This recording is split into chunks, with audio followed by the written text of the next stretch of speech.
Vous êtes-vous déjà senti dépassé chez vous? Comme si, même en étant dans le confort de votre foyer, l'environnement ne vous aidait pas à vous détendre ni à recharger vos énergies. La vérité, c'est qu'avec le rythme effréné du quotidien, l'accumulation d'objets et le désordre peuvent détransformer notre maison en un lieu chaotique, sans même que l'on s'en rende compte. Mais si je vous disais qu'en seulement 14 étapes rapides, il est possible de transformer votre maison en un véritable refuge de paix, de légèreté et de bien-être.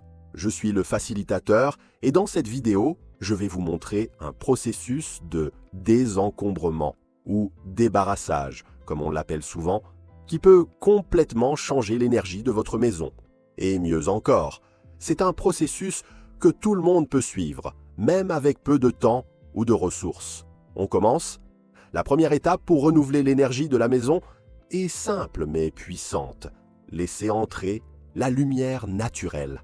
La lumière du soleil a le pouvoir de transformer l'environnement en apportant de la vie, de la chaleur et une sensation de propreté.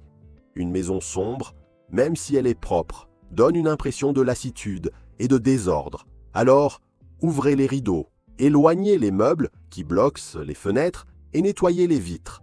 La lumière naturelle est gratuite, revigorante et elle a un effet énorme sur l'ambiance de votre foyer. Ensuite, ouvrez les fenêtres, laissez l'air frais circuler, renouvelle non seulement l'espace physique, mais aussi notre esprit. Même si vous vivez dans une région très froide ou très chaude, ce n'est pas un problème. 5 minutes par jour suffisent pour instaurer cette habitude. Cela aide à éliminer les mauvaises odeurs, à dissiper la sensation d'étouffement et peut même améliorer votre humeur. Quand avez-vous ressenti pour la dernière fois cet air frais entrer dans votre maison et vous apporter un sentiment de soulagement? Maintenant oui, passons à l'action. La troisième étape consiste à commencer le désencombrement à proprement parler. Et le premier conseil est le suivant.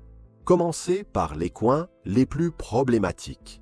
Ces endroits où tout s'accumule, où le désordre revient dès le lendemain, peu importe combien vous rangez. Ensuite, suivez un ordre logique. Si vous vivez dans une maison à 2 étages, commencez par le haut et descendez. Si vous habitez un appartement, commencez par le fond et avancez vers la porte d'entrée. Cela facilite le processus et vous évite de gaspiller votre énergie à réorganiser ce qui était déjà propre.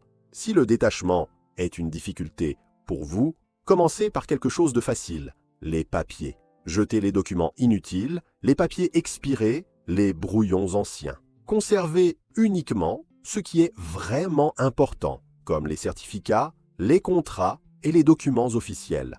Les papiers ont rarement une valeur sentimentale, ce qui en fait un excellent point de départ. Ensuite, passez aux objets en double. 2 spatules de cuisine, 3 ouvre-boîtes, 2 sèche-cheveux. Gardez uniquement ce que vous utilisez réellement et dont vous avez besoin. Combien d'objets en double avez-vous chez vous sans même vous en rendre compte? La 5e étape consiste à revoir votre décoration. Avec le temps, nos goûts changent, mais nous conservons souvent des objets décoratifs par habitude ou par attachement. Observez chaque élément. Correspond-il encore à votre style actuel? Vous procure-t-il encore du bien-être quand vous le regardez? Si la réponse est non, il est tout à fait normal de s'en séparer. Garder des objets qui ne font qu'accumuler la poussière, sans apporter de bénéfices visuels ou émotionnels, revient à porter un poids inutile chaque jour. Et puisque l'on parle de détachement, la 6e étape consiste à se libérer des cadeaux pièges.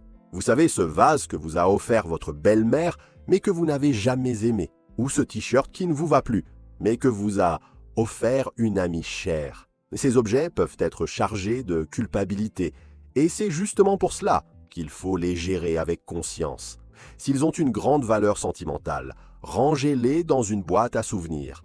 Mais s'ils ne vous sont d'aucune utilité et ne vous apportent aucune joie, remerciez-les mentalement et laissez-les partir. La 7e étape est l'une des plus marquantes. Faire un grand tri dans votre garde-robe. Trop de vêtements embrouillent, ralentissent et stressent. Qui ne s'est jamais retrouvé devant une armoire pleine en disant « Je n'ai rien à me mettre ». Cela arrive quand on a trop de pièces et peu que l'on utilise ou que l'on aime vraiment. Une garde-robe plus épurée facilite le quotidien et rend même les changements de saison plus légers. Avez-vous déjà essayé de vivre avec une garde-robe plus minimaliste? Comment avez-vous vécu cette expérience? À la 8e étape, concentrons-nous sur les meubles. Il existe une idée reçue selon laquelle tout meuble a de la valeur, simplement parce que c'est un meuble. Mais ce n'est pas le cas. Les meubles anciens, peu fonctionnels, sombres ou encombrants, sont de grands voleurs d'énergie. Privilégiez les pièces ayant une fonction claire, faciles à nettoyer et qui s'harmonisent avec votre maison. Chez moi, j'ai une règle. Tous les meubles doivent avoir une utilité et être surélevés du sol pour faciliter le ménage. Cela fait gagner du temps et de l'énergie à long terme. Toujours sur le thème de l'énergie, la 9e étape consiste à éliminer les obstacles physiques dans la maison.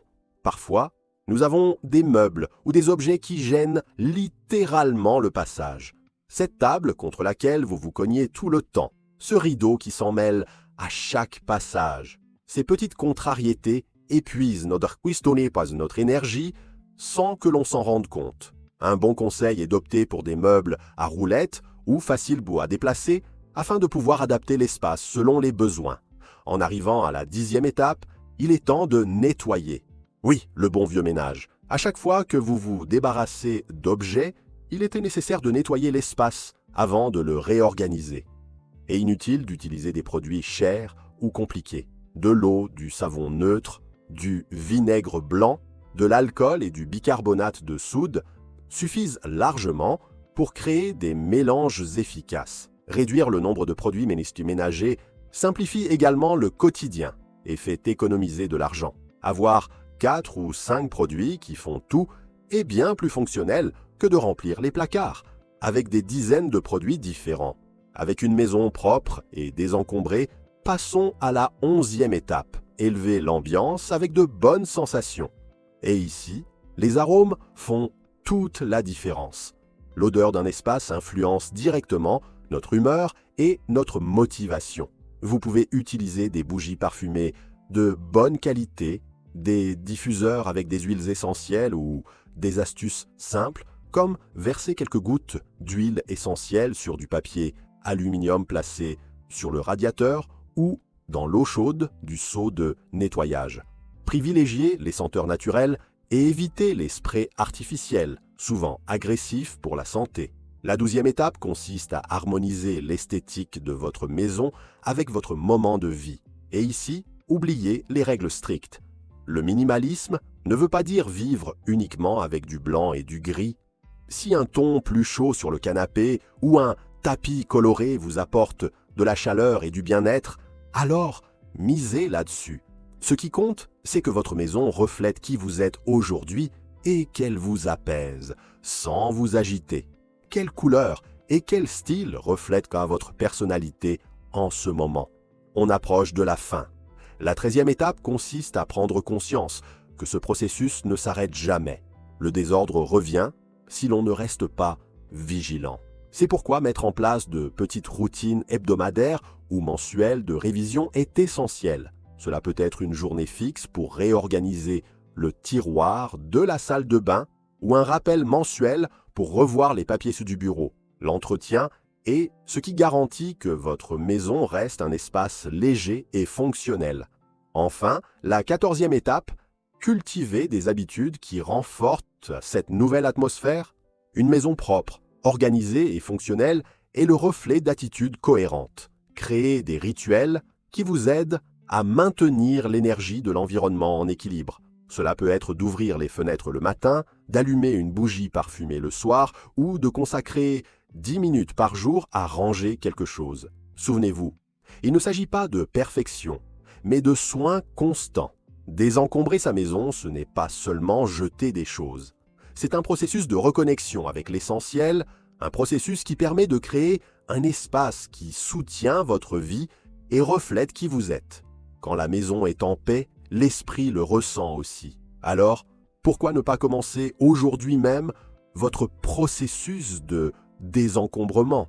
Votre futur vous vous en remerciera. Si vous êtes arrivé jusqu'ici, dites-moi, quelle est l'étape que vous sentez devoir appliquer en priorité dans votre maison et laquelle a été la plus difficile pour vous jusqu'à présent? Partagez votre expérience dans les commentaires, car elle peut inspirer d'autres personnes aussi. Et je réponds toujours aux messages.